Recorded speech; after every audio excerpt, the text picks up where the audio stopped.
more somber note, wanted to talk a little bit tonight about the passing of Melanie Coleman, the SCSU gymnast who was injured in a gymnastics training accident and then passed away a couple days later. And this is something that I know it hit me. It hit me hard. I remember pulling up the article as I was giving my kids a bath. Obviously not recommended to be looking at your phone while you're giving your kids a bath. Anyway, pulling and just being stunned at, this freak accident. That's something that, we sort of joke about as athletes. I hope I don't die, and so for this to happen, it makes the danger of our sport very real for a lot of people. And so I was first hit by that. And then in the Perform Happy Facebook group, one of the moms posted, how do we talk to our kids about this? And then also some of the athletes who were members posted or sent me emails saying, I'm scared. I'm scared to do my gymnastics after this happened. I work with girls who are pretty high level gymnasts who have pretty big skills. And so everybody is feeling this loss, this huge loss of this wonderful girl who, just nothing but amazing things can be said about her.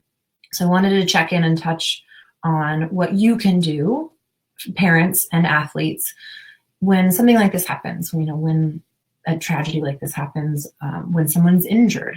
There's been plenty of people who I've worked with who developed a fear after they watch an injury happen to their friend or they are injured themselves. So here's just a couple of tips that can help get through this time in a graceful way, if possible.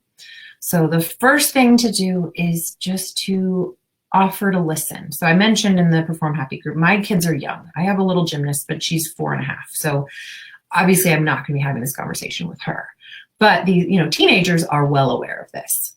If your athlete's a teenager, they know what happened. They know this story, and the word is traveling. So if you're not sure, I wouldn't be the one to necessarily break this to your athlete. But if they are aware of this, I would definitely dive into a conversation around this. So offering to listen, don't prod them, don't force them to talk, but just let them know, since this happened, it's upsetting. I understand if it could be upsetting for you, and I'm here to talk, if you're feeling scared or if you're feeling sad or if you're having any feelings about this. And then, of course, any questions that they have, answer age appropriately, which I think goes without saying. But talk about what happened. Once we have more information, it might be a little bit easier to be able to say, well, it looks like this was what happened. And if there's some sort of a tragedy that happens or an accident that happens, it's good to be able to discuss the facts of what happened. And then it's okay to be scared.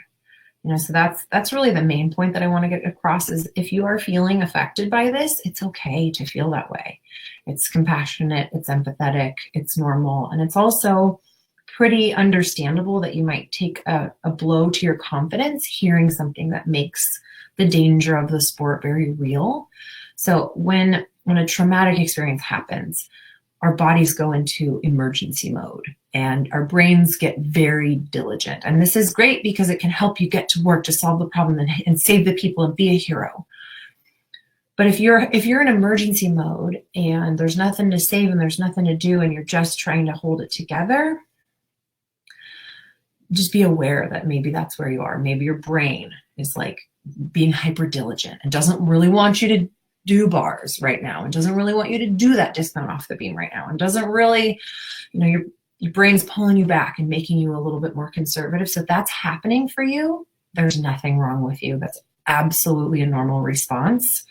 So don't get down on yourself. I know, of course, here we are in November, the optional season is rapidly approaching. And some of us are like, I don't have time to have this hiccup. I don't have time to be afraid.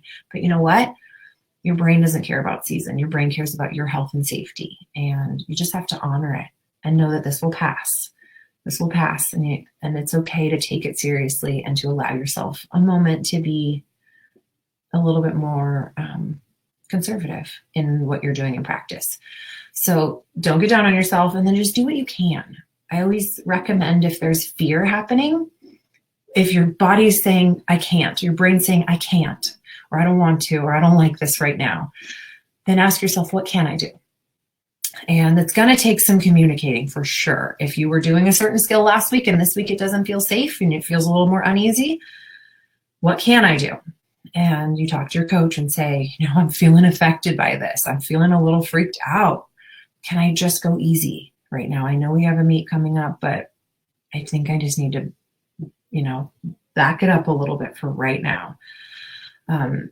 Make sure that you talk about it if you don't feel safe. So if you're not feeling safe, you tell your coach, I don't feel safe. Can I please have an extra mat today? Or can I please skip this station or whatever it is? And talk about it. It's easy for us to hold things in and just be like, oh my gosh, I'm just sad and scared and feeling kind of isolated or alone. Talk about it. Definitely talk about it with your friends. Athletes, talk about it with your friends, and not in a, gruesome way, but just like, wow, that really freaked me out. Oh gosh, me too. To know that you're not alone in it, and talk about it with your parents. Talk about what freaked you out and what it made you feel like, because not keeping it packed down inside allows it to process and allows you to actually grieve.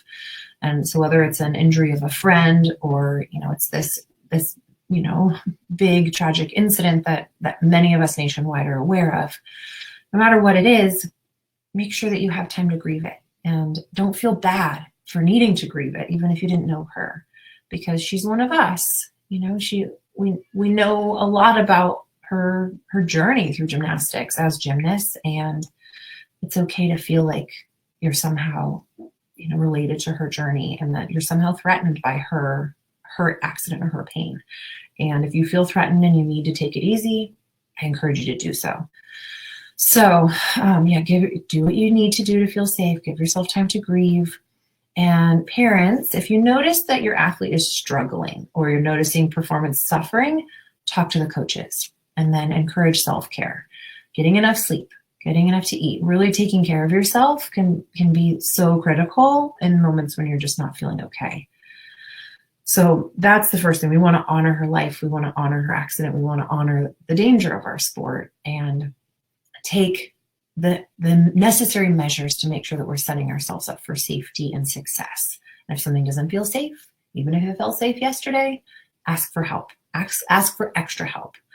And then, after we've processed through that, it's great to find the silver lining. And I know there's no silver lining in losing a loved one. There isn't. There just isn't. And it's not okay. And it's not anything that is worth accepting, like getting over. It's not. But we can find some beauty sometimes in loss. And one of the things that I think is beautiful that's been highlighted is that she gave life to others. She was able to donate organs to people who wouldn't have been able to live. So she's their life story, which is pretty beautiful and amazing. And then I was also, looking into past tragedies and what's happened as a result. And there was a past tragedy that led to actually the vault table being changed to what it is today so that it would be sturdier and safer. And that's led to the U-shaped mat around the Yurchenko vault board, that when things don't go right, things get better as a result, and we make sure that people can stay safer and we learn from it. Not that it's ever okay, to have somebody be injured, but it's good to know that there is that silver lining, that things get better and people get more diligent and people really look out for each other even that much more.